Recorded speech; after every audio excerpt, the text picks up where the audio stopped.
If I was talking with somebody recently diagnosed with schizophrenia, I would let them know that they can still live an amazing life, not necessarily even despite their illness, but sometimes because of their illness and what they can learn from that experience. I'm Brandon Staglin. I'm co-founder and chief advocacy and engagement officer of OneMind, a mental health advocacy and science organization. And I live with schizophrenia. I'm partnering with Bristol Myers Squibb on its Live Your Possible campaign. I first experienced symptoms of schizophrenia when I was 18 years old. I was finishing my freshman year, and I had just gone through a terrible breakup with my girlfriend. My thoughts were swirling around in my head that night as I was trying to fall asleep, and all of a sudden they just came to a head and snapped. It's like the right half of my mind suddenly disappeared. It's hard to explain, but all the emotions, all the love that I felt for my family, the affection I had for my friends, the excitement I had about the goals I had for my life, gone. And I was terrified. It's like, where am I now? Who am I now? In a flash, it changed like that. And I was so disoriented. I had this belief that if I made the slightest moral mistake at any moment, demons would pop out from the shadows and drag my soul out of my body and take it down to hell. I'd be there for the rest of eternity. It's terrifying. So when I checked into a psychiatric hospital, my journey began there.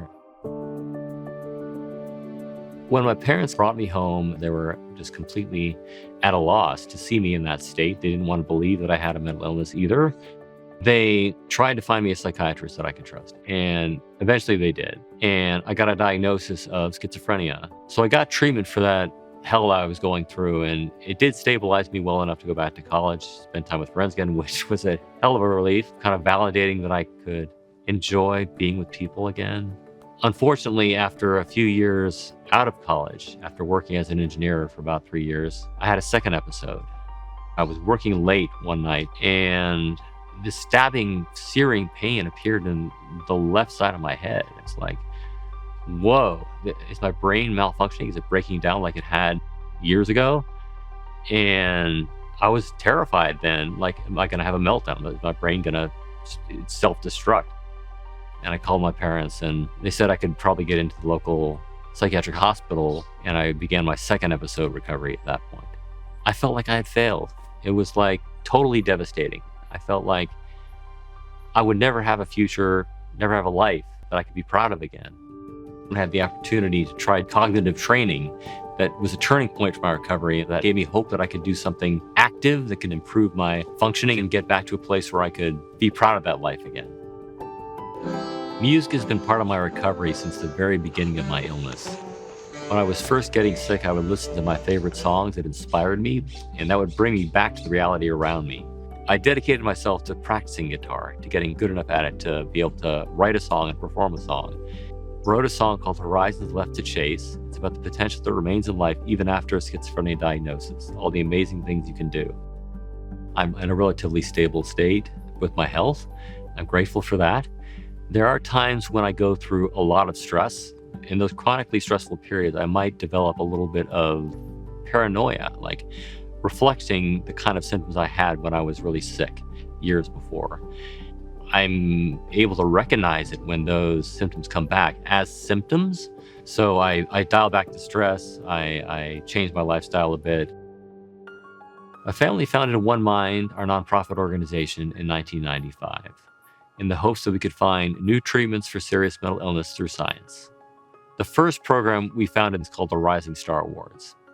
It's a program that helps young, promising mental health scientists to make breakthroughs for better treatments for people experiencing serious mental illness.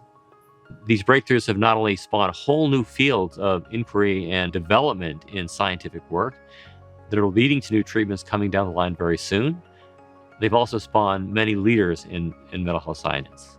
A signature program of OneMind is called the OneMind Accelerator. Through this program, we are making an impact in hundreds of thousands of lives every year. Called the Accelerator because we're helping entrepreneurs who are starting up companies that are aimed to help people with serious mental illness. Living your possible, to me, means living in a process of recovery. Recovery, to me, is the journey in which you gradually grow and regain the ability to do what you really care about doing. And in that process, you learn about your deeper capabilities and things you didn't know you had, strengths you didn't know you had, that you can draw upon to achieve things you didn't know you could do. And it can provide opportunities for them to help others in similar conditions. It can also inspire them to new dreams in their future. So it can inspire them to live their possible. Keep dreaming dreams and keep working toward those dreams. That's what makes life worthwhile.